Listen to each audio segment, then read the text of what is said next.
अक्सर इंडिया में शादी के बाद में महिलाओं को एक ही फीलिंग आती है कि अब तो हमें हर चीज़ में एडजस्ट करना ही पड़ेगा। लेकिन कोई भी महिला ये नहीं जानती कि शादी के बाद भी उसके जो राइट्स होते हैं, उसके जो अधिकार होते हैं वो लीगली प्रोटेक्टेड होते हैं। आज हम इसी टॉपिक के बारे में बात करने वाले हैं कि शादी के बाद में एक महिला के क्या-क्या अधिकार होते हैं अपने ससुराल में। तो इस वीडियो को आप एंड तक ज़रूर देखिए क्योंकि ये इन्फॉर्मेशन हर एक लड़की के लिए और हर एक फैमिली के लिए जानना बहुत ज़्यादा ज़रूरी है। सबसे पहला और महत्वपूर्ण अधिकार होता है सम्मानजनक और सुरक्षित जीवन का अधिकार।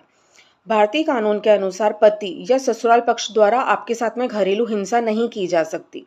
साथ ही साथ मानसिक प्रताड़ना देना, ताने देना, धमकी देना या फिर ज़रूरत से ज़्यादा नियंत्रण करना भी हिंसा का ही एक हिस्सा होता है।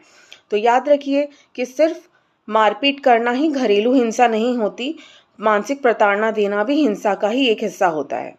अक्सर पूछा जाता है कि घर अगर पति या फिर सस ससुर के नाम पर है तो उसमें एक पत्नी को रहने का अधिकार होता है या नहीं होता है। तो इसका जवाब है जी हाँ, आपको पूरा पूरा अधिकार है कि आप वैवाहिक घर में रह सकें।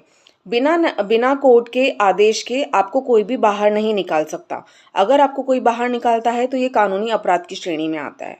अब हम बात कर रहे हैं मेंटेनेंस या गुजारा भत्ता के अधिकार की। अगर कोई भी पत्नी खुद को फाइनेंशियली मेंटेन करने में असमर्थ है तो वो अपने पति से मेंटेनेंस क्लेम कर सकती है। और याद रखिए, मेंटेनेंस का मतलब सिर्फ भोजन देना या खाना देना नहीं होता। मेंटेनेंस के अंतर्गत आप अपने पति से रेंट, मेडिकल फैसिलिटीज़ क्लेम कर सकते हैं, डेली एक्सपेंसेस क्लेम कर सकते हैं और अगर आपके लाइफस्टाइल को सपोर्ट करने के लिए जो भी वेजेस लगते हैं, आप हर चीज़ को उस मेंटेनेंस में क्लेम किया जा सकता है। अब अगर हम बात करते हैं स्त्री धन की, तो स्त्री धन के अंतर्गत वो सारी चीज़ें आती हैं जो आपको शादी के समय मिली हों, चाहे वो गोल्ड हो, कैश हो, कोई भी ज्वेलरी हो या फिर गिफ्ट्स हों, चाहे वो ससुराल पक्ष के द्वारा दिया गया हो या फिर वो मायके पक्ष के द्वारा दिया गया हो।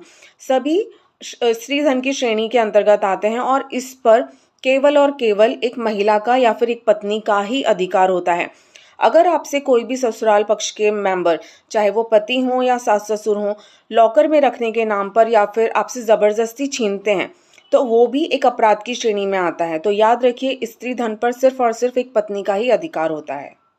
अब हम बात करते हैं कि दहेज या डॉवरी के अगेंस्ट लीगल प्रोटेक्शन की। तो कोई भी ससुराल पक्ष का मेंबर आपसे दहेज मांगता है या फिर दहेज के लिए आपको प्रताड़ित करता है, टॉर्चर करता है, तो ये स्टेट क्रिमिनल ऑफेंस की श्रेणी में आता है। कभी कभी हम ये देखते हैं कि गिफ्ट्स के नाम पर मायके पक्ष से काफ़ी कुछ चीज़ें मंगवाई जाती हैं, बट गिफ्ट के नाम पर दहेज लेना लीगल नहीं माना जा सकता। हम बात कर रहे हैं इक्वलिटी यानी कि वैवाहिक समानता के अधिकार के बारे में। शादी के बाद में भी अगर कोई पत्नी पढ़ना चाहती है, जॉब करना चाहती है, अपना करियर चूज़ करके आगे बढ़ना चाहती है तो पति या फिर ससुराल वाले उसे जॉब छोड़ने के लिए फोर्स नहीं कर सकते। यहाँ पर महिला को नौकरी छोड़ने के लिए बाध्य नहीं किया जा सकता। याद रखिए, किसी भी शादी में हस्बैंड और वाइफ इक्वल पार्टनर्स होते हैं। याद रखिए, शादी सिर्फ स्टेटस बदलती है, स्ट्रेंथ नहीं। लॉ हमेशा आपके साथ में खड़ा रहता है।